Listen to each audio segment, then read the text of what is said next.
What's happening, guys? Welcome to another eclectic edition of PWT Podcast, episode 100. Yeah. And joining me today, one of my favorite guests, possibly my favorite guest overall on the pod, is, of course, Alfred Konuwa, Forbes writer, stand-up comedian, and YouTuber at Pro Wrestling Bits Extraordinaire. Round of applause, Alfred. Thank you. It's great to be here. It feels good to be alive. Good to be reunited here at PWT, and I'm honored to be on the 100th episode. So really, thank you. Congratulations. That's really great. Thanks, man. I appreciate it. I'm at like almost 200 at the live show, but on like the pre-recorded pod level that goes out to Spotify and all that, it's 100. Which is, That's even awesome. I'm impressed with myself. So thank you very much. I'm so grateful to have you here. And if you guys are watching on YouTube, you, of course, can see youtube.com/@ProWrestlingBits is Alfred Konuwa's channel. And you are fucking crushing it over there. We EFAP'd the Deadly Impact of Dave Meltzer video. Like Thank you, Phil. It is spectacular, man.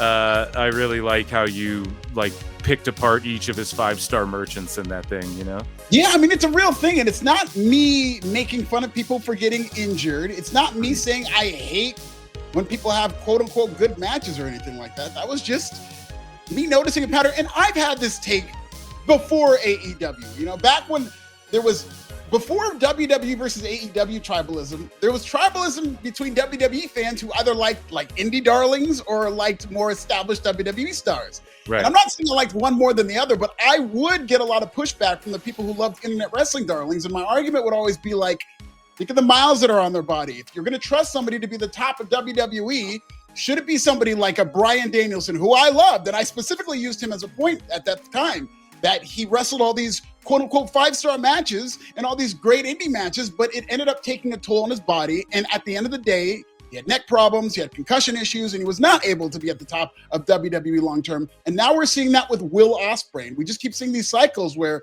this idiot Dave Meltzer keeps saying that, oh no, I hate sometimes, sometimes, put it this way, I hate matches, but sometimes I hate matches, but I end up giving them good grades because the work is so good. And it's like, how in the Tylenol world does that work? That you don't compartmentalize, wow, this guy's about to kill themselves, maybe I should punish them for that.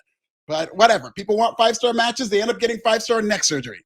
Yeah, exactly, man. And it was a great, so many great points brought up in that. And I've been saying the same thing as well. He goes on Chris Van Vliet and he's like, oh man, sometimes it's based on how the crowd is moved. And it's like, okay, so Bronson Reed versus Roman Reigns 6-star match then. You know what I mean? Crowd was going nuts for that shit. So it's like, it's inarguable. He just makes it up as he goes along. And what I think he does is what he'll do is he takes a show and then he knows in his head what he's going to rate the highest. He knows in his head what he's going to rate the lowest. And then he knows everything else is just going to sort of fit in between there. And because there's no way you can compare on a 5-star scale all of wrestling that you've ever rated in the history of ratings. It's impossible to do. And it's not a scale. There's no math to this. It's not. He likes to do this. Oh, and a half. Oh, I gave it 3.5 or 3.25. They like to do this little minuscule, like you're measuring it to the nearest decimal, where it's just a bullshit number. And what I think the con is that little quarter of a star is what Dave Meltzer, the person, is screwing around with. Is that if a WWE match is a quote unquote 5-star match, that's 4.25. That's 4.5, because in his brain, that's not the type of wrestling that represents, quote, real wrestling. But if he sees an AEW match that really is not as superior, he'll just give, not award, not earn, he'll give 5 stars to that match. And honestly, they don't mean anything to me. I actually think they're pretty hilarious. But the thing that I do take away from those is a lot of these wrestlers want the 5-star, if you want to say nerd cred, so that they can start getting buzz around them. And to have a type of match like that, you have to wrestle a very dangerous style. Right. Well, you know what? It's, as Dave refers to it, it's the best con, Alfred. Best guys, Tony Khan. So, man, Brian, we're going to talk about Dave, and we're going to talk about grades, and we're going to talk about quote unquote marks and all of that stuff. And guys, go and give Alfred Konuwa a follow at This Is Nasty on X as well. But I want to dive into a place called Phil Marks Bookmarks, and we're talking about indie darlings and people beloved by the Fed, like even before the AEW WWE feud, quote unquote, which we're going to dive into a bit more. But TNA and NXT have been sort of reliving this modern version of the Invasion. I assume the PLE is going to be called Invasion when they eventually throw down, right? Because they've been using all those like old WCW and ECW names, you know, for their PLEs, the NXT level ones. And tonight, as we record this, but you'll hear this later this week, Time Cop, TNA is took over NXT, and everybody's hyped about this war and the perception that, like, man, TNA is going to possibly move into this number 2 position and do better numbers. I've broken down on the show how TNA does typically like better than whatever the average viewership on whatever station they've been on. So like on Spike TV, they did like 3x better than whatever the average was. When they went to Pop, even though the numbers were shits, they still carried that trend on like every network or whatever they've been on, right? Yes. Now TNA, let's say they land on a CW, let's say they land on a A&E or whatever the fuck, and they have guys in the ring. We see Cedric Alexander here, who just left WWE. We see Xia Li, who just left WWE. We see Matt Cardona, who people thought WWE weren't going to touch, and they've all invaded. We see the Iconics. We see ex-WWE guys, TNA darlings, Kazarian, and Trick Williams, of course, is the TNA champion, who's an NXT guy. I'm fucking loving this. I'm loving this invasion. It's only helped elevate TNA. What has been your thoughts of this whole thing overall? And clearly it's helped TNA, no? And do you think there's a shot they can overtake AEW with stuff like this going on their TV? Well, it's absolutely helped TNA. Haven't been this interested in TNA in years, and obviously that's by design because they're getting such a big spotlight from WWE. And I do think, I don't know if I want to go as far as to say that they're going to overtake AEW anytime soon, but to borrow a phrase, the grind of TNA, depending how much time and resources WWE puts into TNA, I can easily see TNA slowly outpacing AEW when it comes to viewership, when it comes to weekly television viewership. The CW is over the moon. And when I tell you happy might be an understatement. They are completely excited in terms of what the CW ratings have done. In terms of their viewership and revenue going up 40% on the Next Star brands, which you feel the way you want to feel about Next Star right now, I get it. But the CW has skyrocketed with NXT on that brand, and it's doing better numbers than anything on that television program. So wrestling has a lot of goodwill with the CW. So you did mention the CW as a possibility of TNA showing up there, and I think that's what's going to happen. And if and when that happens, not only are they going to have WWE backing them up, but the CW, in terms of being a brand, in terms of now they really see the value of wrestling, they're going to put a lot of their resources into airing commercials and doing everything they can, crossover promotion to help this brand. So I do think that head-to-head TNA could beat AEW. I remember when NXT lost the Wednesday Night Wars, and they lost bad. If you were to ask somebody, you know, even a year after that, like, do you see NXT overtaking AEW? You'd say, oh, no, they tried and they failed. They went head-to-head and they failed. Well, now NXT has reinvented itself as African NXT, and they've got all these great black superstars, and they've been on the CW for a year. And I have a tweet that's timed to go out on October 1st, and the tweet says that October 1st is a 1-year anniversary of NXT on CW, and in that entire year, 100% of the time in Africa NXT, the world champion in the men's division has been black, and they've only lost 4 times in the ratings. So you do the math as to what's cool in this country and how you can benefit from it. And so I think if TNA keeps being TNA, they got Moose, they've got a lot of great talent of every dereliction. But if TNA is able to reinvent itself and continue its momentum, I absolutely think that they can beat AEW. It's just all about being cooler, and that's not something you can measure or capture. So that's what makes it so hard to predict whether or not one company is going to beat the other. And what do you think, like, when we say beat AEW, it's like, okay, if Collision gets moved to Thursdays, I think they're going to move Collision to the 3rd hour of Dynamite.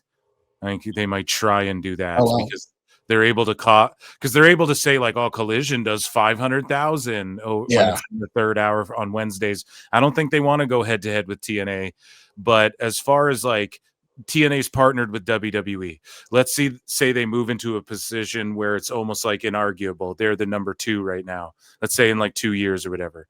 Do they then separate that partnership, or do you think it just benefits them to like accept your number 2? Like whatever football league exists isn't going to beat NFL. I'm sorry. So like, do you just accept your number 2, or do you do the WNBA and fight for more? Maybe get a green sex object on the floor there. Hopefully not, man. That's for the sickos. I don't know. Exactly. I will say, as much as I do like TNA, respectfully, the only reason TNA is even a number, and I think they realize this, is because of WWE. WWE is an integral part in the revitalization of TNA. And if they get all these WWE resources and they're growing as a company and eventually they're even beating AEW, it would be delusional to think, well, we can go off on our own. We don't need the machine. We'll come try to go for daddy and be number 1. Yeah. Like the fact that they might even be number 3, I think they should be excited about. The fact that they might even be competitive with AEW is an exciting thing. So no, I don't see TNA at any point, unless there's like an argument. The only way I see this, and this could very well happen, this is a wrestling business. There's a lot of egos involved. We're doing an invasion angle, so there's going to be a lot of politics behind who wins, who loses, when do they win, when do they lose. So something like that could absolutely hurt the relationship. But I don't see this relationship fracturing because TNA got too big for its britches. I think it would be foolish for them to think that they're number 2 for any other reason than WWE, because then you're not going to go from number 2 to number 1. You'll go from number 2 to number done. Yeah. Do you think it's fucked up that they won't touch Cardona, like WWE won't, but then they're like, yeah, you can be part of this TNA invasion thing? Like, you don't think there's money with Cardona and Cody Rhodes or something on the main roster?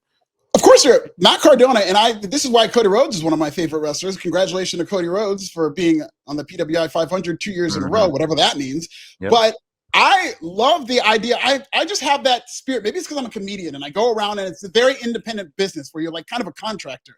And I always loved wrestlers who are able to go out on their own and make their name without the machine.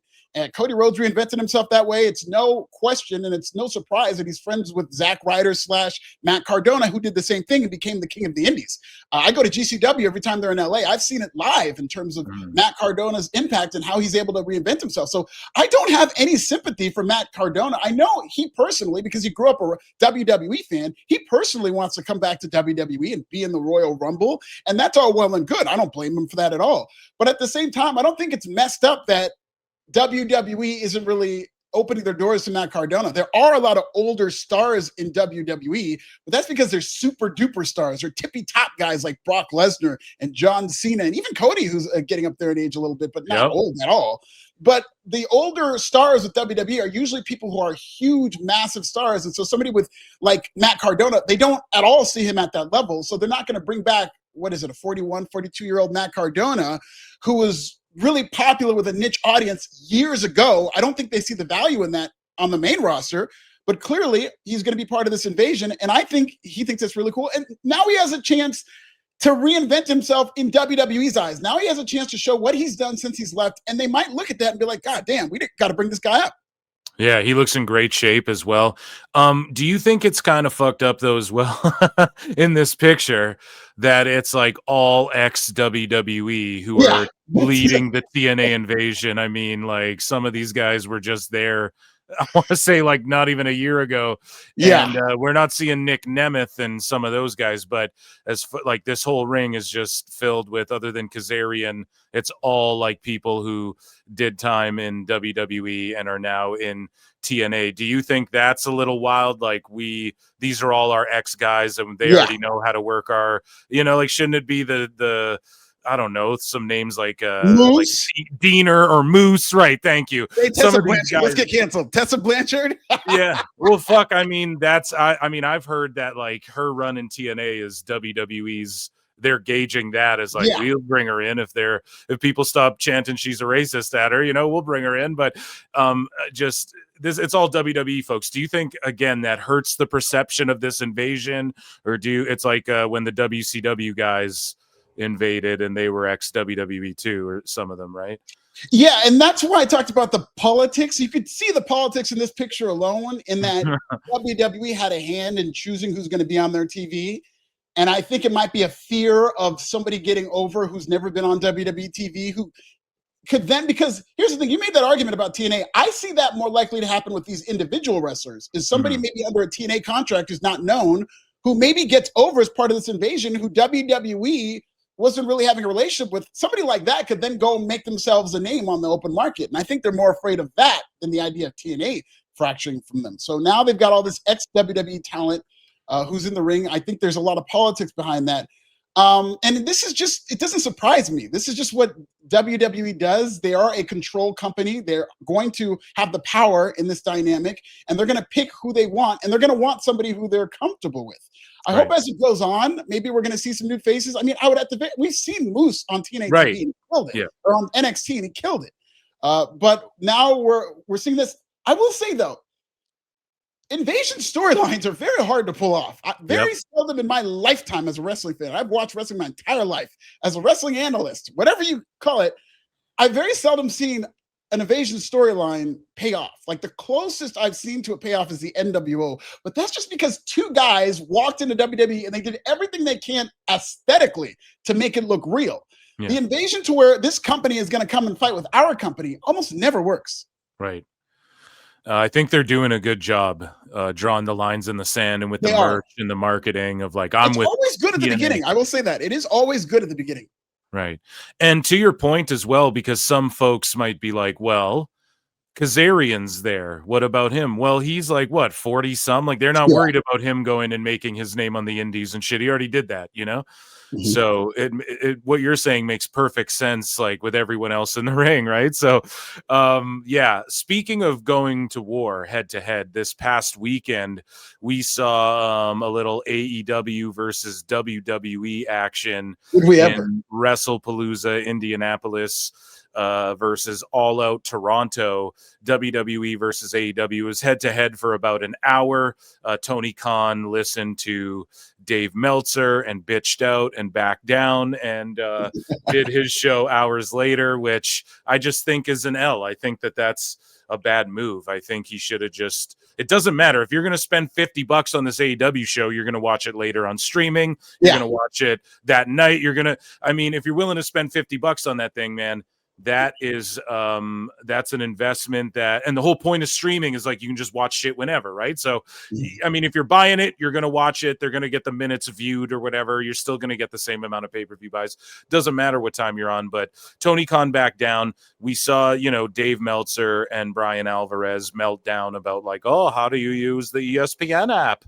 And then meanwhile, me personally, for instance, I'm streaming All Out, and I streamed WrestlePalooza that day, and when I started my All Out stream, I was watching, me along with 11,000 other people were watching the YouTube pre-show, and it was Danielson and Renee Paquette and them talking, and then all of a sudden my chat's like, dude, you're missing Samoa Joe versus the Ops or whatever. It was only on TNT in the States or some shit. I don't know, man. They fucked up worse than I think WWE did. I mean, R-Truth explained pretty clearly on Raw how the ESPN deal works. But to me, it was like, where's Meltzer talking about this? Like, where was this? At what point did they tell anybody that the YouTube pre-show wasn't going to be the same as like 0 hour Collision that they moved the time up twice? Because you know what I mean? It was just a bunch of bullshit. Imagine the people who traveled to Toronto who like had to, or like people who got babysitters and shit who had to like move stuff around because out of nowhere a week or two out, Tony Khan's like, I'm moving this show back. So I thought that was an L off rip. What was your thoughts like going into this, and what did you make of Tony Khan like backing down? That's the perception anyways. That is a perception, because that's exactly what happened. Tony Khan is a complete coward. And you can talk all you want about how much money they're going to lose, this, that, and the third. This is a Nepo baby who has a trust fund, billions of dollars. He's paying all these wrestlers. He could start a promotion with the amount of high-paid, high-profile wrestlers who are on his bench. He's been reportedly ghosting Chris Jericho. So I don't want to hear a goddamn thing about all the money Tony Khan's going to lose going head-to-head with WWE. At some point, you have to put your foot down, even if it's for the sake of putting your foot down. So you could just show them I'm not scared, because by moving, that's why WWE keeps doing this, because they know Tony Khan's going to back down. It's a sign of weakness. And all Tony Khan has done since AEW opened its doors, which we have to give Tony Khan credit for putting together this organization. It took a lot of money or whatnot, but he has established a #2 national promotion that I happen to enjoy for the most part. I do have my criticisms that I'm not going to be quiet about. But having said that, Tony Khan has also developed a pattern of showing his cowardice. He sat and said nothing when CM Punk was shooting on his entire company at the All Out. Vince McMahon would have turned his TV off within 5 seconds of that promo, not to put over Vince McMahon, but I'm just talking about somebody with real authority. You know, Tony Khan doesn't have any real authority in this company. We've seen time and again, whether it's him running scared from all these pay-per-views, his role in the Brawl Out, which he, for about a year, didn't do anything to step in and take any type of authority and say, this is enough, guys. You guys are going to act the way I want you to act, or somebody's going to get fired. No, he gave CM Punk his own TV show, which was a weak move. CM Punk crashed out.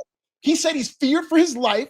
You know, he put Jack Perry on the bench and didn't do anything with that, almost like he was traumatized to even bring up the fact that Jack Perry got in a fight with CM Punk and this is in the air. So time and again, every time Tony Khan is given a chance to show a spine, he doesn't. And him running away shouldn't surprise anybody, because he was scared of WWE. He didn't want to get massacred, which might not even have happened had they gone head to head. And maybe he'd have more evidence as to what happens when WWE goes head to head with you. They could have stopped it dead in its tracks, because I will tell you, WWE with their ego, even though they're hot right now, if they went head to head with All Out, and All Out still did great numbers and great Google searches or whatever, WWE might not want to go to that well for a while. They still haven't put NXT head-to-head against AEW, which I think they would beat them these days if they did it now, but that's because AEW beat NXT head-to-head. So if AEW was able to show some spine and go head-to-head and believe in themselves a little bit, they could stop that counter-programming dead in their tracks. So don't blame WWE for counter-programming. Blame Tony Khan for not having a spine. So when it comes to WrestlePalooza, a lot of people were saying it was a bit of an underwhelming show I agree with that. When they went off the air, Cody Rhodes was like, oh, ESPN, all this shit. And then the crowd booed it and everything. So I don't know if like that's a W or not in the fans' eyes thus far, but and I want to talk to you about WrestleMania going to Saudi. But before we talk about that, like overall, you're quick. Like, I'm sure you watched All Out and you watched WrestlePalooza. Yes, I did. What was your overall take? Like, you can go ahead and compare. Which show do you think was better? What were like some standout moments from each? Who do you think won the night? All of that stuff, just like your overall thoughts on WrestlePalooza versus AEW. I think WWE won the social media side of things, as they always do, but I think All Out, I mean, if you're like, I just wanted to see banger matches, then I mean, there was more to choose from. I would just there was 5 matches on WrestlePalooza, but at the same time, I mean, when you work at a level like the way Brock and Cena Sports entertained us, I mean, that's the name of the game. I feel like that whole thing was the name of the game. Or is the name of the game, right? Like it's like a big fight feel and something shocking happens and you're all like, what the fuck? You know, I think that's sort of what is a big part that's missing from AEW. There's no like, what the fuck? Or like, oh, I need to see this. Or like, there's nobody that I feel like gets in a match where you're like, oh, this is a big fight feel, man. Even when like Mox and Hangman squared off, I didn't really get that vibe from it. Maybe I'm just like, yeah, well, with Moxley at All In, I'm talking like even if you go back, that was supposed to be like the big like everything's coming to a head, and then nothing changed, and it and then with Fletcher, I would say Fletcher had more of a big fight feel than the Mox match, in my opinion. Just I'm a Fletcher mark though. I kind of like him, but he's got to not listen to Dave. Like he's Dave's latest 5-star. Oh yeah, he's Dave's 5-star fetishizer. Like he Dave just can't listen to Dave. Yes, he's the new Will Ospreay. It's every generation. He's got a lot of neck surgery in his future. I really hope. I'm not even kidding. I really hope Kyle Fletcher has money saved up for neck surgery, back surgery, and concussions. I just hope, because he gave an interview and he said he really looks up to the Miz and shit. And I'm like, good. Don't listen to Dave. Listen to Miz. You know, you'll fucking. Yeah, but when you see wrestles like Will Ospreay. So I agree. Yeah, and he doesn't cut very good promos. Like I couldn't care less when he's talking. So like he's more of the Will Ospreay dereliction. Yeah, so like, and I know I've been babbling here. I didn't mean to get off in Kyle Fletcher, but just your overall thoughts on the head-to-head. Who won the war? What were the takeaways? What were the thumbs down? Who won the battle? I think All Out had a slightly better wrestling show, which is the only surprise in that is that it was only slightly better because WWE was always going to put on a big show and a big spectacle. And in watching the spectacle of ESPN WrestlePalooza, I was very impressed.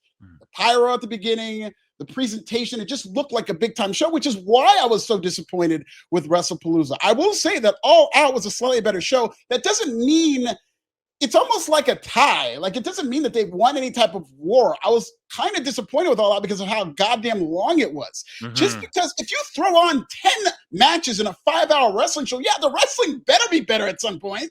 You know, they had a couple of good matches, but I thought the Moxley and Darby Allin match sucked. I think that there's a way to work a match where it's like the brilliance of wrestling is like magic, where you want to convince somebody that something spectacular has happened, but it's not really even real. So you do a move where it looks, oh my God, he killed that guy with a move, but a wrestler will tell you, no, it's the easiest move to take, like a Canadian destroyer, you know, even though that could be kind of dangerous if you do it too many times. Shout out Grayson Waller off the top rope. That's crazy. Big G.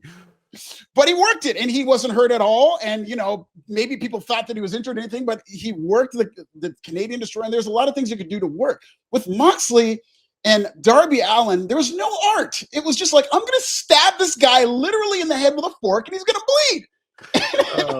No, there's no magic to it. He's not pulling his punches. He's literally making another man bleed with a fork, and he's suffocating him. And at some point in that match, which I enjoyed the first half, I was like, this match sucks. I hate this match. I'm done with this. And I love ECW and stuff like that, but I don't like when people wrestle and it's real that they're cutting each other open and doing stuff like that. So especially after tables and tax. Sorry to interrupt. Yeah, no, you're absolutely right.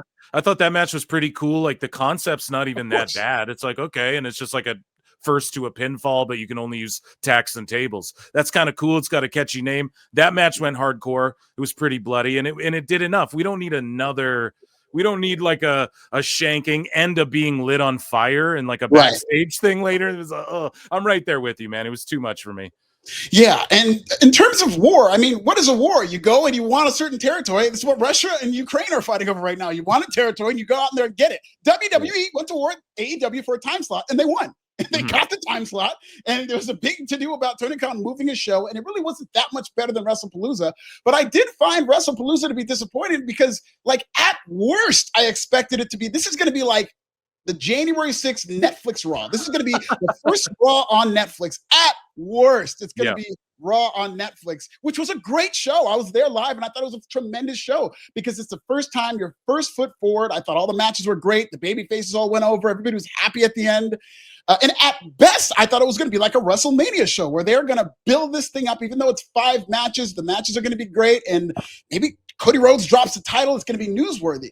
But to me, it just felt like Clash in Indiana. You know what I mean? Like just a regular B pay-per-view show where they're just going to do the thing. It just felt like a television show, which I thought it was going to be a larger scale. So from that standpoint, I know that there is a negative reaction toward WrestlePalooza. And considering what I think it was supposed to be, maybe WWE did take a little bit of an L that night. But I wouldn't say that AEW won.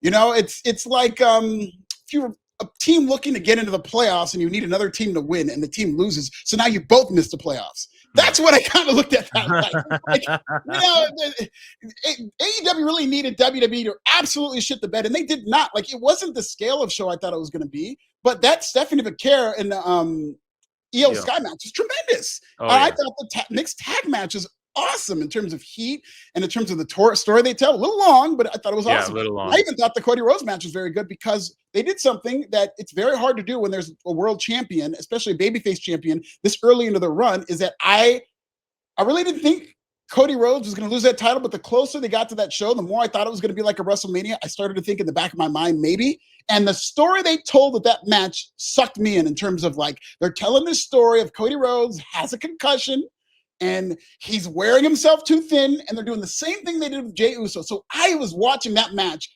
thinking, oh my God, the way they're doing this match, Cody might lose. So I really got into it, and I thought it was a very good match because of that. So I thought it was a fine show. I just thought it was going to be a great show, and it wasn't. And I thought I enjoyed moments of All Out. I really did like that. Kyle Fletcher's not my favorite wrestler, but I did like the main event. I thought it was a solid main event. I did like the women's match between Sasha or Mercedes Moné and Riho. I thought was very good. I loved the ladder match. There was a lot to like in the AEW show. It was too long.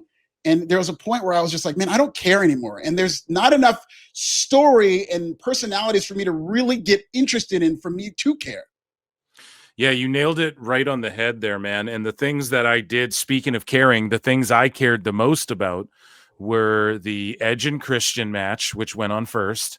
And I cared the most about the Brock and Cena match over on the WWE side. And that went on first as well. What was your take on Edge and Christian versus FTR? I thought that it was a fucking great match. And then I thought that the ending with Beth was really cool.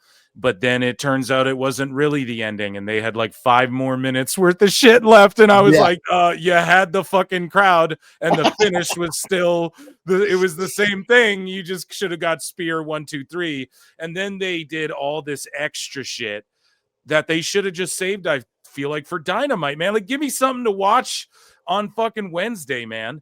And they did all this extra shit, and it was just too much.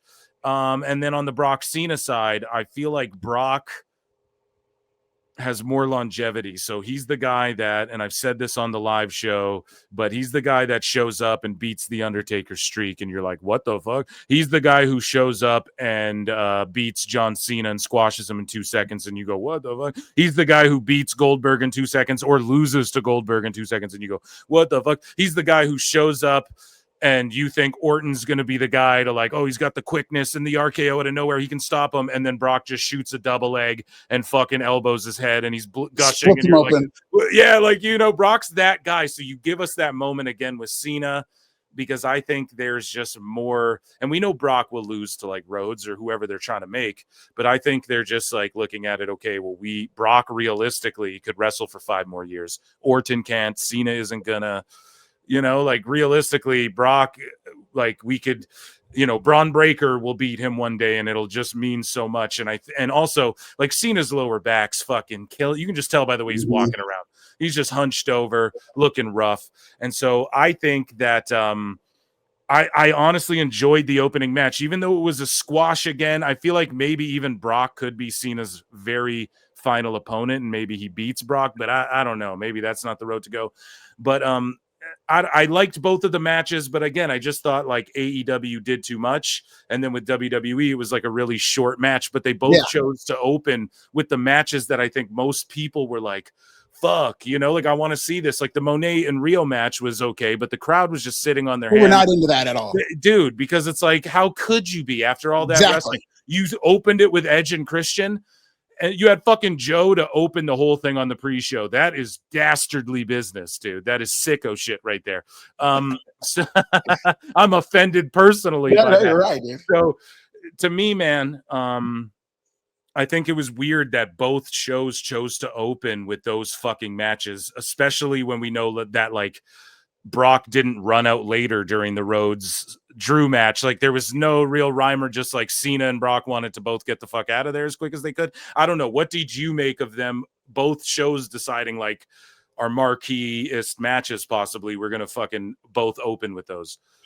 Well, it didn't surprise me as much with the Edge and Christian match because you always knew that the main event was going to be the world title match. And in wrestling, I know a lot of fans look at like the opening match as a quote unquote curtain jerker, but the 2 most important matches on any wrestling show is just like being a comedian. The 2 most important jokes you have as a comedian is your opening joke and your closing joke. It's like a rap song too. The opening verse and the anchor, dude. Those got to be the strongest, you know? Always the 2 greatest songs. Exactly. Yeah. So opening the pay-per-view, that basically told me this is your second biggest match. To me, in profile, it was a bigger match than Hangman Page versus Kyle Fletcher, which is really just kind of a trial run for Kyle Fletcher in the main event. But this was one of your biggest matches, so I had no problem, nor was I really that surprised that Edge and Christian opened that match because I knew that Hangman was going to headline as a world champion. I was more surprised that WWE didn't headline with the AJ Lee and CM Punk match against the Man family, against Becky Lynch and Seth Rollins. I thought that should have been the main event, especially because of how long it went, especially because Cody Rhodes didn't end up losing the title, which is why I thought they were going to main event with the Cody Rhodes match. So I thought it was an interesting choice, and I thought because the CM Punk match should have been last, I wasn't surprised that Brock Lesnar went on first. Brock has kind of like a rule where it's I either go on first or I go on last. I either go on first so I can get the hell out of here, or I go on last so I can be the main event and probably show up to the show late, Yeah. But it didn't surprise me that they structured the matches that way. I liked the Brock Lesnar match. Because I was there live in 2014 when they squashed John Cena.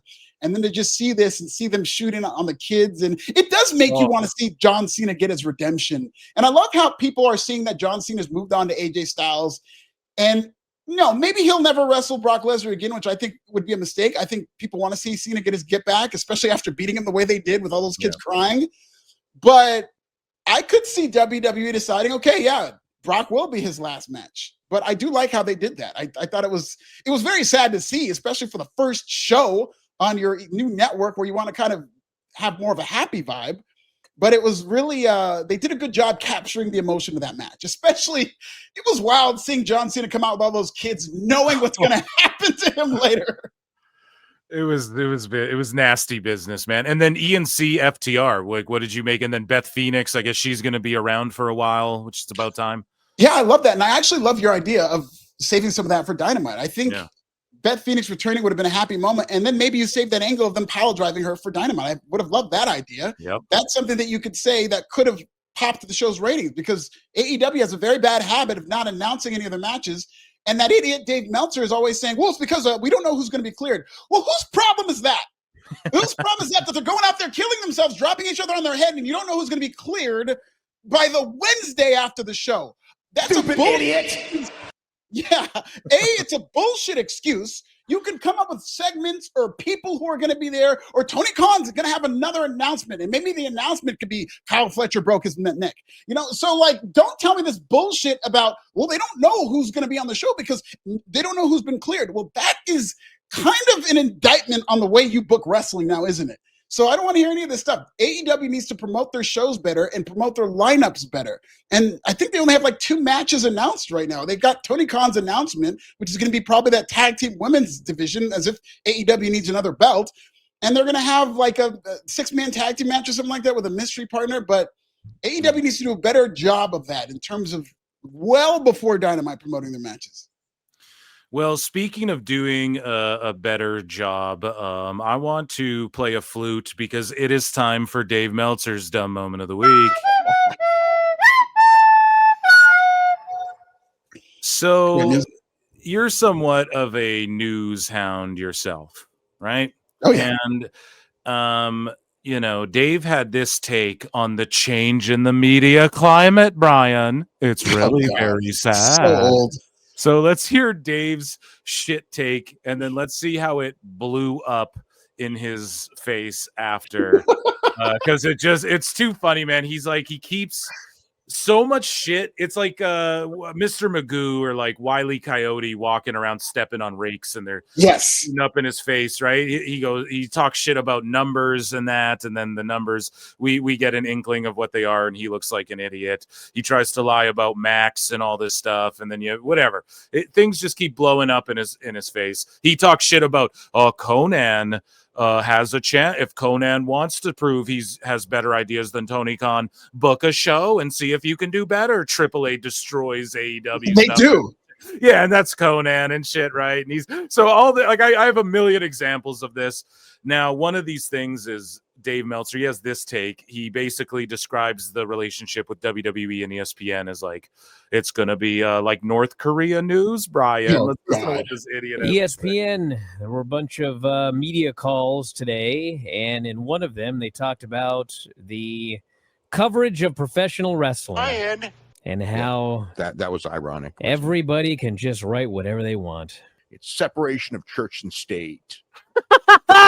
Immediately. It's just like a political bro, a politbro buzzword he fucking heard that he, and nothing's going to change, and absolutely nothing's going to change.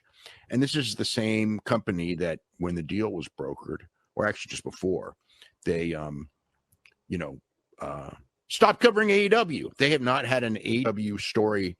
The last time they wrote an AEW story was about Tony Storm and the show in Australia. So that's Who gives a shit? Yeah. February. You don't think that these negotiations, had anything to do with that?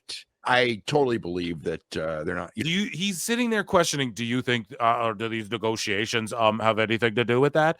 Dude, yeah, they just invested in the biggest fucking pro wrestling company in the world. What are you talking about, man? It's like, what do you fucking... I just love Dave Meltzer pretending like he cares about where a site like ESPN has coverage about wrestling, when it's like, Dave's a dirt sheet guy. He's part of that outer world of all of that. And it's almost like looking for news on WWE.com for your wrestling news. It's like, of course, ESPN is going to stop covering AEW and put WWE news stories on there. And if that happens, none of these people should have a problem with it, because you were getting your wrestling news from ESPN anyway. Yeah. Well, I'd be a top sports reporter, Brian. Just ask Cuervo or Patrick Mahomes. I totally believe that they're not, especially with ESPN, which has a kind What's going on, too? Do you see him like wincing? Yeah, I had a whole short about that where he was wincing during a news hit when he was talking about Hulk Hogan, and the comments believe it's because he just got a new dye job, and it's about that cycle. He gets a hair dye job, and then it gets the fumes get in his eyes, and then he starts twitching. I bleached it first, Brian. First, I do a bleaching, and then I add the color jet black. Brian, I just bleached my eyebrows, and eyebrow bleaching is supposed to make you look 2 years younger. And put it this way, my eyes are really irritated, but I look younger. Dude, he looks like fucking, especially when he's wincing like that. He looks like Brock from Pokemon's like estranged grandfather or something. Wait, keep that for a second. I'm gonna screenshot this. Yeah, keep this on there. It'll only take a second for those of you at home. I'm gonna screenshot it very quickly. Okay, there we go. We got it. It's way too good. The ESPN, which has a kind of a history about that. I mean, it's like people saying that they're not going to change their coverage of football because the NFL now owns a piece of ESPN. How do you cover football differently? Tom Brady threw 7 touchdowns. How do you cover it any fucking differently? Oh, the biggest sport in America? Oh, they're going to cover it a lot? Holy shit, they're going to cover it more than hockey. Wow, Dave. What are you fucking... What an asshole. Oh, my God. And then that's ridiculous, too. That's just not the real world as we live in it today. It may have been at some point, but that's not today's real world. The change. If you have dissenting views, yes, with Dave Meltzer's going around, and one of his new talking points is about, to this point, and ESPN's not covering AEW, but he's also crying about the fact that it's like TKO and Turkey Al Sheikh are not giving media credentials to people who disagree with them. And I'm sorry, Dave. Do you know who else does that? Tony fucking Khan. Do you know how I know? It's because I work for this little website called Forbes magazine. You might have heard from it. It's really not that. It's this upstart website. So, who knows if I can get a credential. I do get credentials from WWE, despite the fact that I do criticize WWE quite a bit. But AEW used to be my best friend. I mean, they used to love me.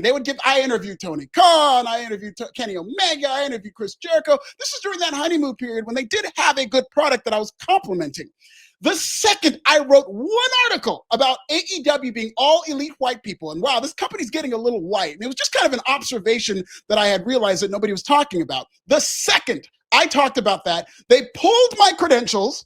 Not only that, there is this website that the media members can go to get like exclusive photos and like high definition photos of AEW. Right. They pulled my access. They changed their whole password because of me. So they pulled my access. Guys, Tony Khan. I have not been like, they do not have credentials for me. And listen, between you and me, like I applied for a credential for Wrestle Dream. I'm not going to fucking St. Louis, but I applied for a credential just to see what was going to happen. And if and when they deny that credential, that would be something for Dave Meltzer to maybe explore. That why is Tony Al Sheikh denying credentials for people he disagrees with? It's the same goddamn thing you're complaining about with TKO and WWE, and Tony Khan and AEW are on that same shit. So I don't want to hear anything from Dave Meltzer crying about his media friends who all have dementia too, getting denied media credentials. It's the lay of the land. Poor people don't like AEW. Yeah. And poor people. Yeah, those poor people. But families do. It's a family-friendly product, so maybe more poor families can go see it. Exactly. Just ask the Rizzler. You might get choked out like him. Who knows? So, you know, Dave, one reason he may have been wincing, and as I mentioned before, is because this whole fucking notion blew up in his face. Because the next day, right, WrestlePalooza gets graded by a gentleman named Andreas Hale. And he works for ESPN, and he gave WWE WrestlePalooza a final grade of C. And I think that's totally fair. I would say maybe a C plus B minus show is kind of what me and chat were saying at the time as we were watching it live. But you know, he gives it a C, and he says the excellent Vaquer versus Sky match saved the show from being truly average. It was a phenomenal display inside the squared circle. Everything else was either underwhelming, the short Rhodes McIntyre match, or a setup for a future match, Lesnar dominating Cena, for a card that promised to have epic moments. It fell a little short of expectations. Totally fair review. Now, Andreas Hale, people started like pointing shit out. Tweets of him as far back as 2015 saying that R-Truth is like COONing. I'm not gonna say it. I spell it out. Sorry, don't cancel me for spelling it out. I don't. But you know, saying things like that, and I mean, okay, that's his fucking opinion. But that's like over a decade ago. It's like, I don't know, man. Maybe he's just saying some shit. Maybe he didn't have a job yet in the field. I don't know. But then more recently, he's like very much in AEW, what we would call a sicko, right? Like he loves lean sicko. He's part of the 100,000 tweet club, which that's sicko behavior is to tweet 100,000 times.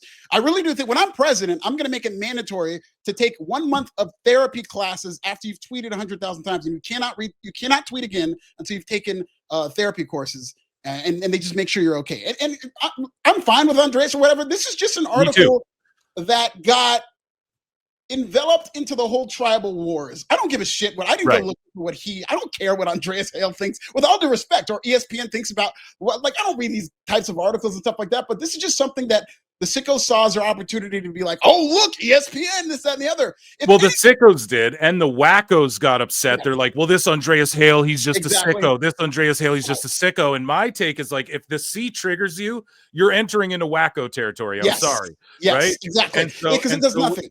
Right. And with me, though, my biggest takeaway, and I mean, I just have to do it. I mean, and he sat there and he's like, oh, it's church and state. It's like Russian owned propaganda, Brian. Exactly. ESPN rated a fucking C. You can't. Exactly. That's a victory for me, pals. I don't know about you guys. So, and if he is truly a sicko, let him expose himself. It's funnier when Dave and these guys fucking this stuff blows up in their faces. But for me, I think his grade and his assessment here was perfectly fine. And I don't think it benefits anybody. And it doesn't help either side of the tribal war jumping on this. Who gives a shit, you know? But they will. And that's what's going to happen. And I'm not going to envelop Andreas Hale as he's a sicko because this one thing that happened. It's like, here's the thing. The reality of tribalism, I have no problem with tribalism. I, in fact, love tribalism. It's my favorite aspect of the fact that there's two warring companies. Of course, it can get ugly. Of course, people find their ways to do whatever. But if you're confident and you believe in yourself, you're not going to get too wrapped up and too crazy into being part of this tribal war. You're not going to Dave Meltzer yourself. And this is one of those things where it became a viral, divisive topic where people are saying, oh, look, ESPN, quote unquote, gave WWE a C and all that kind of stuff. And it just became this split topic when in reality, it's like, this is just another review on another website. And the fact that it's on ESPN is a little wild. I don't even think I'm that worried because to your point, they're proving Dave wrong by the fact that ESPN is so honestly graded a WWE event. But if what Dave is saying is true, then Andreas Hale might want to, like, he might be a little worried that because of the virality of this, that WWE is going to take note of this guy repeatedly giving us a bad grade, and he might go away. Like, I'm not advocating for that, and I would not like that to happen. And I'm going to be monitoring this situation very closely to see whether or not Andreas Hale continues to stay around in ESPN and stuff like that. And I think he should exercise his freedom of speech to say whatever he wants about WWE, even though he writes for ESPN, which is exactly what Dave Meltzer said was not going to happen. Exactly. That's why I love it. That's why I'm like, yes, more. Great. Yeah. Give it an F next time. Exactly. So I can fucking own Dave. You know, like I can't wait. Crown Jewel's trash. Right. And then if it's shit, it's not like we're looking at the 18 people who voted on Cage Match. Like, okay, if this guy writes some trash shit and it's clearly fraudulent, then we'll just call it out. It's like when UFC started mixing it up with ESPN. You had Stephen A. Smith out there talking about Donald Cerrone and shit. It's like, bro, you don't know what you're talking about. It takes a while before you get the right people in place. And I mean, and I'm not saying to shill the shows. I'm not saying to do that, but hey, man. And I noticed the same thing. Like, you keep it real about WWE. And I do the same thing, but we just get called fucking E-drones just because we keep it real about AEW too. And they're doing worse stuff. It seems like, you know, overall, maybe just for my taste, maybe you don't agree with that, but yeah, Andreas Hale, whether he's a sicko or not, like, okay. I mean, it makes no difference to me. Right. I'm in the complete same boat. I just kind of glossed over this. I saw some of the attention it was getting and stuff like that. And I'm just like, I got 30,000 tweets. I'm not about to get into anybody's war over a freaking screenshot. I'm not about to get into a screenshot war. I got too much to do. So it's like there's one review about a show that I think we can all agree did underdeliver, and you keep it moving. They still got billions of dollars. No, you're absolutely right. But speaking about going to war, man, someone you pull no punches with and you are willing to engage with is the one and only Ricochet. The light skin kingpin himself at King Ricochet had this to say about ESPN grading WrestlePalooza. See, he says, I know our show was way better than a C. And then he says, also, what's funny to me is how a show where they have said over and over that they aren't a real sport and it's more of a TV show about the wrestling company, but they are on ESPN, a sports TV channel. Oh, you mean entertainment sports program, right? Like, what the fuck are you talking about? But also, bro, I mean, you're in a company that claim they're real wrestling, but I'm watching girls make out with each other, spank each other with pork chops and mashed potatoes. I'm watching fucking, tax and tables matches, and I'm watching mimosa matches, and I'm watching fucking dinosaurs get brought back to life with super soldier serum on a Frankenstein table or whatever, right? Like, it's just as bullshitty. We could play this game all day. Ricochet, my take on him is like, I don't think, like, Drew McIntyre heals on Twitter correctly. Ricochet, I think, just turns people off. And the 100%. Numbers prove that. When he does an interview with Ariel Helwani and it gets 6K views in a day, that's fucking terrible, bro. Like, I think the numbers prove that. All you're doing is catering to the people who are just going to lick your ass for being in AEW anyways. I don't know. Ricochet came at me for coming to the defense of you a little bit, but we're cool. I mean, I'm not going to lie. I'm a fan of Ricochet, right? I do think... you're not. There you go. Hey, and we'll hear that perspective. But I think in AEW he is doing better shit than he was doing in WWE as far as like exploring a character and actually like to do me. So I put him over in that regard. Is he a dickhead? Yes. Is he always coping? And is he on Ariel Helwani like quivering, not saying the shit that he really wants to say with his chest? Yes, absolutely. Is he Stinkashay? Forever and always, and now together forever, Fingershay. Your take on Ricochet, man? You've duked it out with him in the past, and I know you don't look at him. You spare no fucking barbs when it comes to Ricochet. No, I don't. And let me tell you something about okay, because I can compartmentalize. I absolutely, and I say this is before Ricochet got mad at me or whatever, and I know that he's had it in for me for a while now because, again, I don't pull my punches. I've always said this about Ricochet, that I enjoy the work he's doing in AEW as a heel. In WWE, he did not get to be a fully fledged character. He was just a flip guy, and he couldn't cut a promo to save his life. He's still pretty weak in promos, but in terms of a character, I enjoy what he's doing, and he's teamed up with one of my, I shouldn't say this, I don't want to get him heat, but shout out to Bishop Khan. He's my guy. So he's teamed up with a great stable in the Gates of Agony, and it's interesting with Ricochet because I want to believe that he knows what he's doing. I want to believe that he's doing all this stuff, that he's clearly trolling, and that's his new gimmick. And that's a kind of sad thing that I'm going to get to in a little bit, but I want to believe that Ricochet knows what he's doing by going on and poking and prodding and doing AEW talking points. But at the same time, some of the things that he does say, it's like, no, he can't be kidding around here. Like, even if you did believe that there's a way to do this, to your point, and to a point I make too, in terms of like a Drew McIntyre, where you're being funny and it ties into a storyline. They never talk about his activity on Twitter when he's on TV. This is just something he's doing kind of like for job security, because he knows that Tony Khan is going to be favorable to the Daxes. He's going to be favorable to the Copes. And the light-skinned Kingpin has carved out his role as a kiss ass, as an AEW sycophant who is trying to save his job by tweeting great things and being a PR machine for AEW, right, because he's lost a step and he's not as much of a flippy guy as he used to be. So it's great to see him develop a character, but the fact that this is his character, is he's going to be a troll, to me, I thought was beneath Ricochet. But it is something that he's now doing in order to try to get himself over on Twitter. The problem is, this is not getting him over to anybody outside of this very small niche audience who knows what he's going for. Right. And I just think it's like you saw Cody Rhodes bet on himself. Cody Rhodes left WWE, the biggest wrestling company in the world, and he bet on himself and he became a superstar and he hit the jackpot. I feel like Ricochet, who was in the same position, he did not re-sign with WWE. He quit WWE. He went to AEW. He got like 2 jacks. You know what I mean? He got like a pair. He did like okay for AEW. He's never going to be a top guy. Nobody takes him seriously. On television, he's pretty much a manager. And on Twitter, he's a damage control manager. So it's like he's reached this ceiling that's right in the middle. He's never won a title. Maybe he'll win the trios, but he's just another guy. And I don't think this is what Ricochet was going for when he left WWE. I think he wanted to be in the world title picture. They kind of put him there. And now he's settled into this mid-card manager role where he's in the background because that's all he's ever been as a career mid-carder. Yeah, dude. And how funny is it that he kisses more balls towards Tony Khan and AEW and hating on WWE than like an MJF? Yeah. But then he's Ricochet, right. But Ricochet has to appear on Dynamite from his wedding. Meanwhile, Tony Khan will move a whole fucking ROH pay-per-view for MJF's wedding. That tells you everything you need to know. Any wait to Sammy Guevara's wedding, that tells you everything you need to know about where Ricochet is on the totem pole in AEW.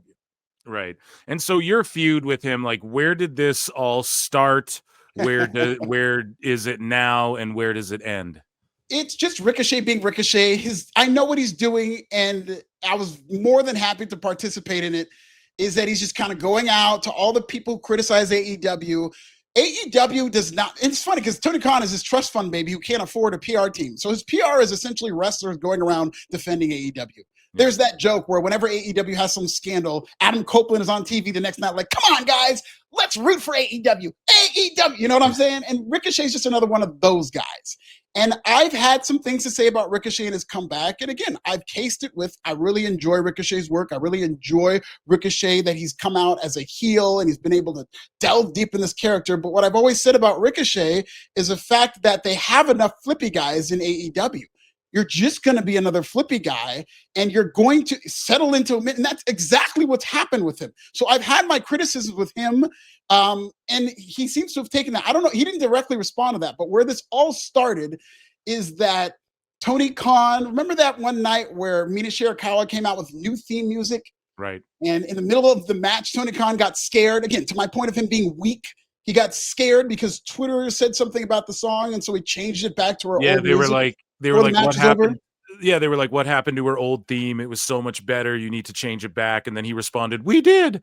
You know what's crazy about that? You know what's crazy about that, though, is that music actually, there's a guy. Yes. And shout him out. I'm not even trying to blow up his spot or nothing, but he got into it with AEW. He actually like made that music. Yeah, and they stole it. But with that being said, I mean, Tony, yes, in more ways than one, whether it had to do with him bending the knee to Sickos or whether it had to do with that guy saying, hey man, you stole my shit, and then Tony pretending he bent the knee to Sickos. It's cowardice either way. Sorry, go ahead.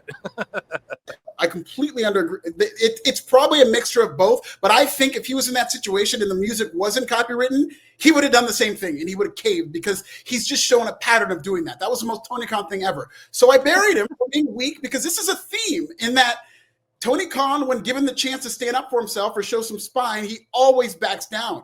And that, forget, any authority figure shouldn't be like that. But in the wrestling business, you have to have super alpha authority or at the very least, you shouldn't be perceived as weak. And giant grapefruits, pal. Exactly. You don't have to be Vince McMahon because that's an extreme that you don't have to go to.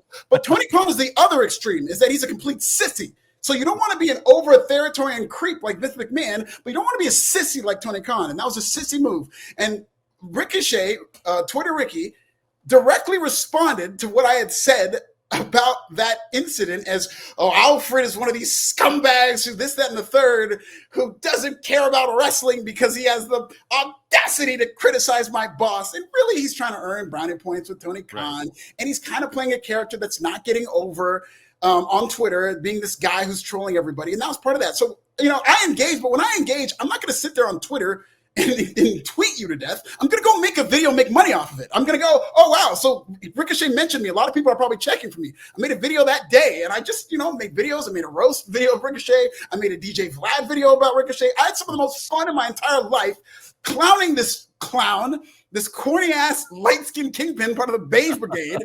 I had the time of my life making fun of this guy. So I was more than happy to participate in this type of feud because it's somebody with more followers than me calling me out, which I didn't think one of the reasons I write the stuff I do, it is always well thought out and whatnot. But sometimes I'll have something a point that I want to make that I think like, oh man, I don't want people to take this the wrong way or whatever. I don't want people to be I hope people don't take it this wrong way and get offended by it or whatever.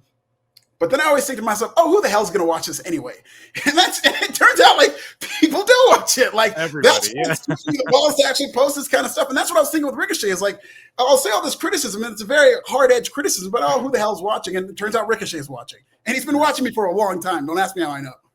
Yeah, no, I for people watch this garbage I do, so we some pretty big names you wouldn't expect be listening to my shit too, bro, and I don't expect it either. So he's for surely watching what you're doing. Absolutely, man. There's without question.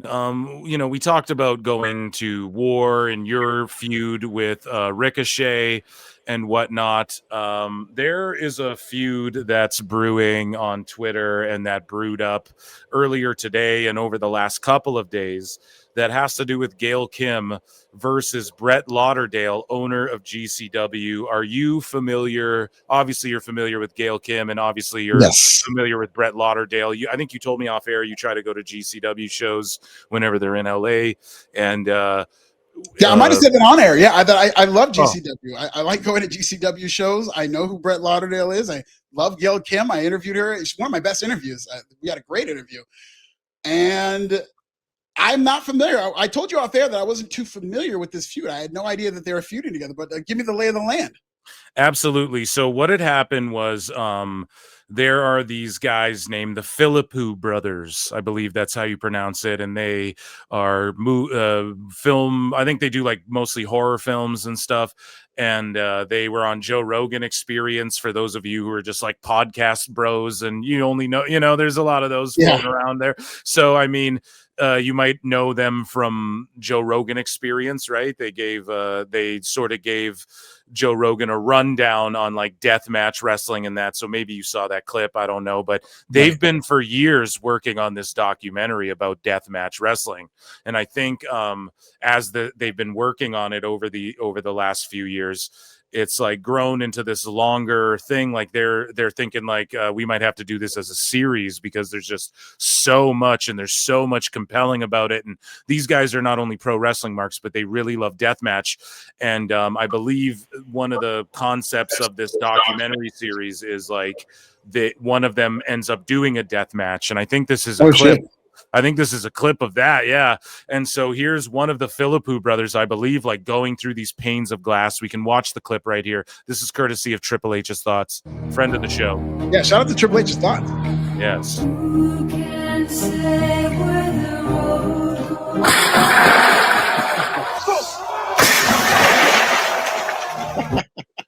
So, I mean, me personally, and, the PWT universe knows this. I'm okay with deathmatch stuff. Now, do I go all out? Like when they start bringing out the gussets and all this shit, like, yeah, man, it goes a little far for me sometimes. Yeah.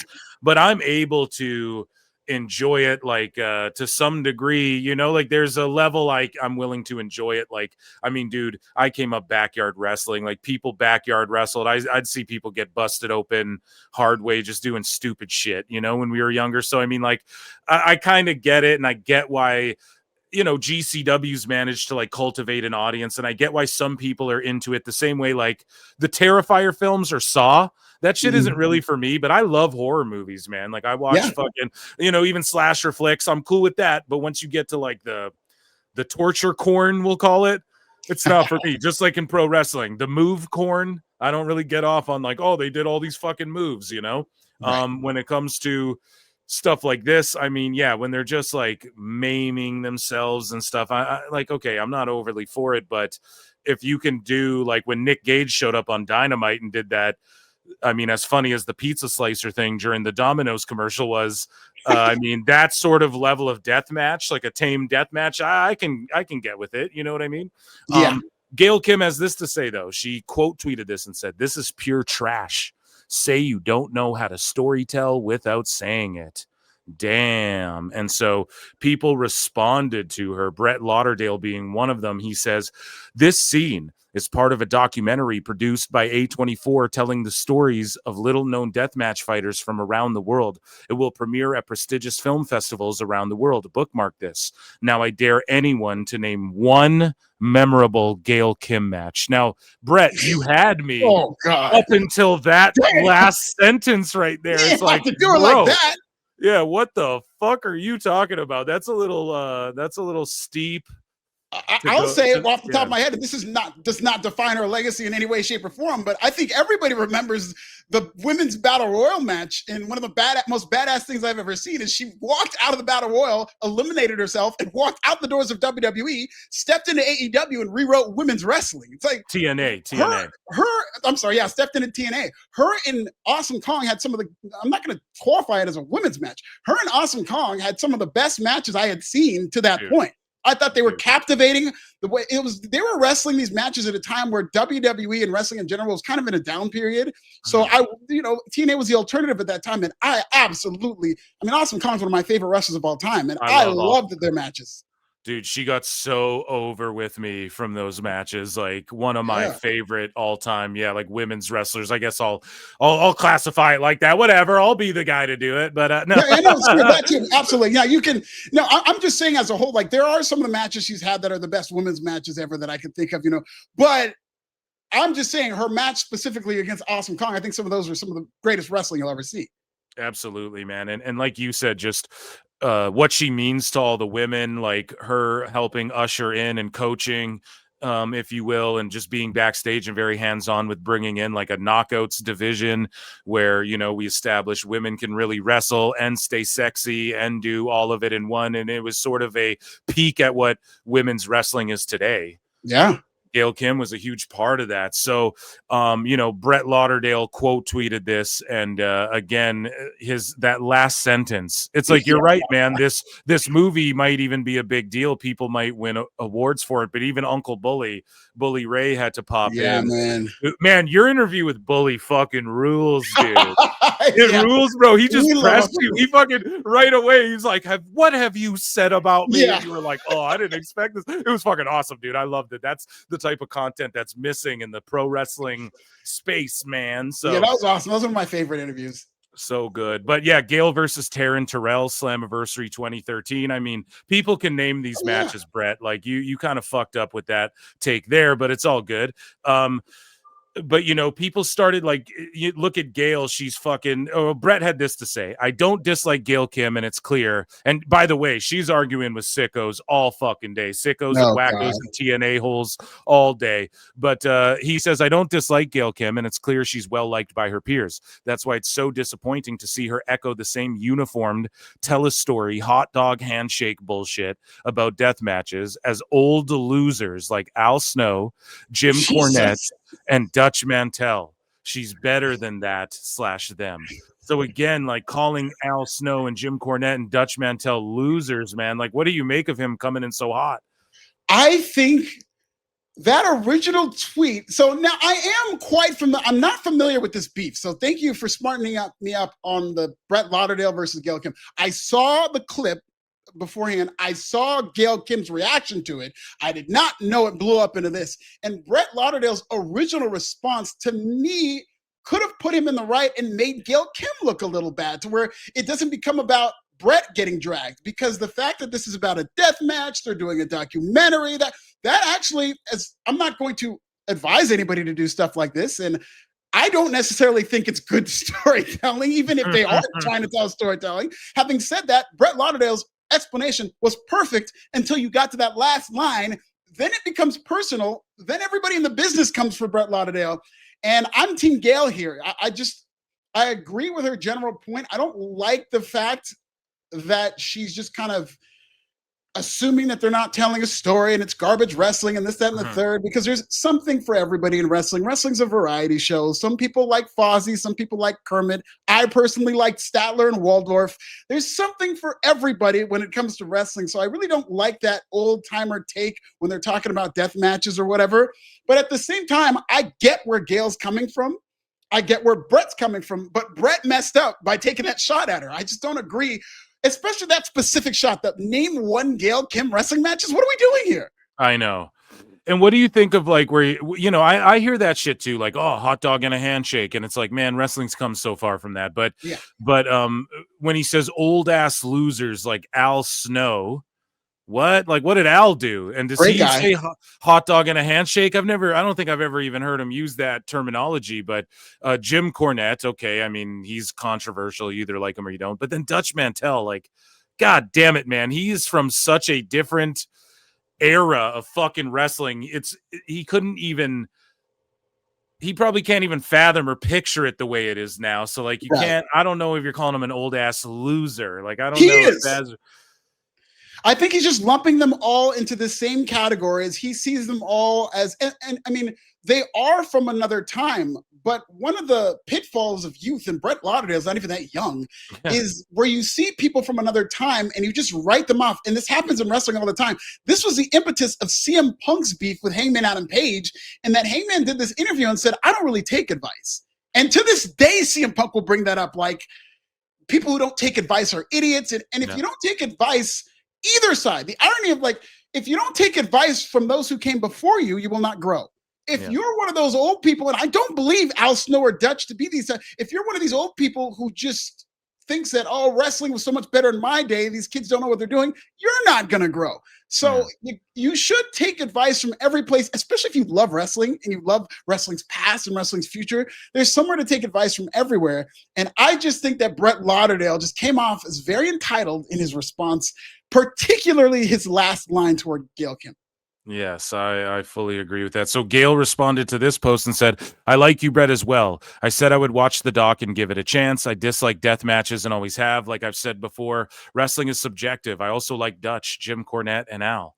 This is what's so great about debates and conversations. We can all have a say. Exactly.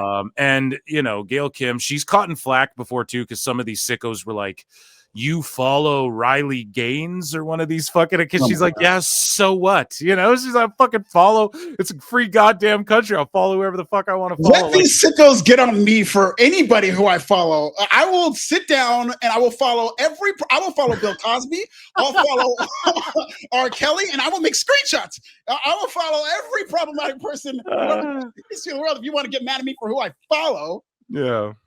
It's fucking ridiculous, man. And so she's here arguing with sickos like all day. She goes, you know, hey, just wondering what your opinions are on Cornette calling fellow Asian women's wrestlers things such as schoolgirls and sex dolls. And then she goes, when did he say this? And can you send me the link? Not a clip. And like, and again, too, this person, angsty Apple dummy, you are a dummy. Yeah, because this is why, dude. Yes, Jim says that shit, but he's like very particular about talking about Joshis. So like now you're lumping an Asian Canadian woman who, like, I don't even, does she have Japanese heritage? I'm not even sure, actually. She could be fucking Chinese for all I really don't know. I think it's Korean. There you go. And so like he didn't say, oh, Korean wrestlers look like fucking, you know, this is like a thing that he said about Japanese Joshis in particular. So again, that's kind of, you know, I don't know, man. If you think you're calling someone out for being racialist, when really you're kind of being the racialist one, I feel like. And plus they're crazy, man. I always say this. I don't speak crazy. Like Gail Kim does not have to respond to these morons with 3 tweets. Like, this is what we see with Dave, because he cannot match wits with people who actually know what they're talking about when it comes to wrestling. So he only responds to the crazy people because it makes him look like he's not crazy. But in reality, if you look at his timeline, he's sitting there responding to all these crazy. He looks like a crazy person. So it's like, you're not ever going to win a battle responding to these insane troll accounts, ever. I mean, you will win. You will probably own the trolls if that's what you're going for. But it is a losing battle to give any of these people the breath or time of day. So, you know, this guy's like, oh, word, the 5-second clip you scrolled past doesn't tell the full story of a documentary being filmed. Shocked and appalled. She says, I'll watch the documentary and see if I change my mind. I just think deathmatch wrestling is not worth it and not for me. Totally reasonable take. And then Jim Cornette had this to say. He piped in and thank you, fuck you, bye, boom. He goes, Gail, it's can I read it? I'm sorry. Can I read it in Jim Cornette's voice? Do it, please. I was just gonna do it, but by all means, you're my guest. Gail, it's okay to tell the truth about death matches. The garbage wrestlers that do them and the garbage jar sniffers like this one that promote them. You showed more talent in the ring than 1,500 in 15 minutes than any of these cretins in their lives. Don't watch. The smell of trash isn't subjective. Thank you. Fuck you. Bye. Boom. Thank you. Fuck you. Bye. So yeah, he had this to say, and then Gail, she responded to Jim, and because his name was evoked, so obviously he's gonna trash like Lauderdale, and then she had this to say. She's like, I just love your no filter directness, Jim. But she was arguing with people before, and then you scroll all the way up. I'm gonna show you. This is like her arguing with people and quote tweeting, and I'm serious. Like a bunch of it is God. Like her being like, oh. Yeah, like, look, I'm still going. I'm not joking. Like even when it's like I am here, like this guy's like, all good. You're getting a ton of traffic, and she's responding to that. Like she's responding to every single thing up until like here. I'll scroll to the top. Even people I got muted. Takes a lot for me to mute or block you. And so you know you go to the top, and basically she's like, okay, enough Twitter for today. Da da da da da. So she got caught up in it a little bit. You know what I mean? Oh yeah. Unfortunately. And so I don't know. Overall, I would say I'm team Gail Kim as well, just because Brett Lauderdale fucked up at the end. If he had just left it at those first couple parts, I think he would have won that debate off that a little bit. Like, hey man, maybe try checking this out, whatever. But when he starts going name good Gail Kim matches, it's like, all right, Brett, what kind of asshole, you know? Yeah. Like, I'm all for a good joke. I'm not saying that you can't go after, but that was weak and it was untrue. And for what the tone was at first, that's why it kind of caught me off guard, is I was just kind of listening to you read it. And I'm just like, yeah, that makes sense. That makes sense. And then he just takes this shot. And it's like, that's kind of a change in tone. So you either go all in or you go classy. You can't mix classiness with a shot, because then that's where things get a little ugly. Well, man, I had an absolute blast talking with you, Alfred. This was the 100th edition of PWT Podcast, man. I want to thank you so much for coming on and hanging out with me. My friend, is there anything you want to plug beyond your Twitter at This Is Nasty, your YouTube channel, of course, youtube.com/@ProWrestlingBits. Make sure you guys check it out. One of my favorite channels on YouTube. Is there anything else you want to plug that you got going on? I got a ton of videos coming, both long form and short. We're going to be talking about the PWI 500. I'm going to be talking about, there's this experiment I'm doing with the credentials. I can't talk too much about it, but I'm going to have a video about the AEW media credential process coming out soon. I'm sure that's going to be a doozy for everybody. Stuff about what media members are pro AEW. And then I'll also get some comedy shows coming up. I'm going to be in Texas at the Altercation Comedy Festival in Austin in November. You just go on my Instagram and check all that stuff out. October 3rd, I'm going to be in El Segundo. I'm going to be in San Diego this weekend, 27th and 28th at Comedy Heights. I'm doing all kinds of stuff. So just check out my YouTube channel, youtube.com/ProWrestlingBits, Pro Wrestling Bits. Subscribe in Swahili. Also on Twitter @This Is Nasty, as you know. Instagram @Konuwa. And I'm also starting up a Facebook channel. We're going to see how that works in terms of going to Facebook, kind of expanding the brand, and everybody can still get free stickers. I'm a little backed up, but on my site, there's all kinds of links where you can, on my YouTube channel, you can get some free stickers, free of charge. Just give me your email, I'll give you a free sticker. And I'm very backed up right now. So if you haven't gotten one yet, it's coming. I promise. Guys, make sure you check all that stuff out. Alfred, before I get you out of here, man, so you said you're going to do comedy in Austin. Have you been out there since the whole Joe Rogan, California exodus out there? And what do you make of the comedy scene there? And what do you make of the criticisms? I know you've seen it. The criticisms of the comedy scene out in Austin. And will we see you on Kill Tony again, man? I still watch Kill Tony every Monday, man. I think you had a fucking tremendous appearance. And if Bill Burr wasn't there fucking it up, like fucking up the whole vibe of the show, I think Tony would have been like, "You're one of our regulars," or something. You know, I swear to God. But what, just the whole Austin scene before I get you out of here. What do you make of all of it? Yeah, I mean, I inhale videos about that. I've been watching my whole algorithm right now is about stuff like Elephant Graveyard, podcast cringe. Comedy Historian. There's a guy who runs a channel called Comedy Historian, does very well. My guy Nate out there in Florida. And yeah, Elephant Graveyard. I saw that video. I've seen Mark Maron's take. I will say I really do agree with a lot of what Mark Maron's saying. Me too. Particularly just about it's a divorce from politics. We're not even talking about politically and left and right. I'm just talking about the idea of being a comedian is you're just kind of sort of supposed to call out people in power and kind of see through people's bullshit. And with all due respect, Donald Trump's the biggest bullshitter that we've ever seen in our lifetime. And for him and his charm and aura or whatever to work on so many comedians kind of breaks my heart. And I love what Mark Maron is saying about the fact that a lot of comedians, and he did single out the Austin scene in terms of singling out and punching down on people who don't have rights on the left. And it's kind of radicalized the comedy community in Austin in terms of they are a little more right-wing. I would not agree with the idea that all of Austin is this Republican safe haven where they're all saying all these racial slurs every night on stage, but there is some truth to it. And I've heard enough comedians, like I go to Austin for spot and I love Austin. It is a good comedy scene. It's a fun place I live in California, so I'm not around it all the time, but I've heard from enough comedians, high profile people in Austin who echo the same sentiments as Steph Tolev, as Mark Maron, in terms of saying that the Austin comedy scene is about kind of trying to Trumpize your act. And so you could appeal to a guy like Tony Hinchcliffe, who's a big power broker there, who's one of the people who was at Trump's convention in Madison Square Garden. Right. And Joe Rogan gave his endorsement to Trump. So it has become more political. Therefore, Austin is going to get the backlash for that. And I do think that it has radicalized some of those comedians to be a little more right-leaning. And even if it hasn't, the idea that so many people from the left are now opposing them is just going to end up enveloping them, especially the fact that so many people from the right want to be their friend. They're just going to end up leaning toward the right. So I do think there's truth to it. I don't think it's as extreme as Elephant Graveyard would make you think, or as a lot of these people would make you think, as much as I did love those videos. Yeah. But I do think there's truth to the fact that Austin has become a little more of a radical scene. But I do think it's still a very diverse scene. Austin's a very diverse city. I have a great time every time I go there. I'm looking very much forward to going back there. Good. You know, and again, I'm not there every day, so I can't really speak to what the pulse of Austin is. But from my standpoint, there's truth to some of the criticism of Austin. But the LA comedy scene gets a lot of shit too, even though it's the best comedy scene in the world in my eyes. And there's good and bad with everything. But I do think that I'm glad it's happening because Austin is then going to have some self-reflection and hopefully be able to realize that you can't really politicize comedy and expect to be all that funny if the jokes aren't funny. Right. No, and that's exactly what it's all about, man.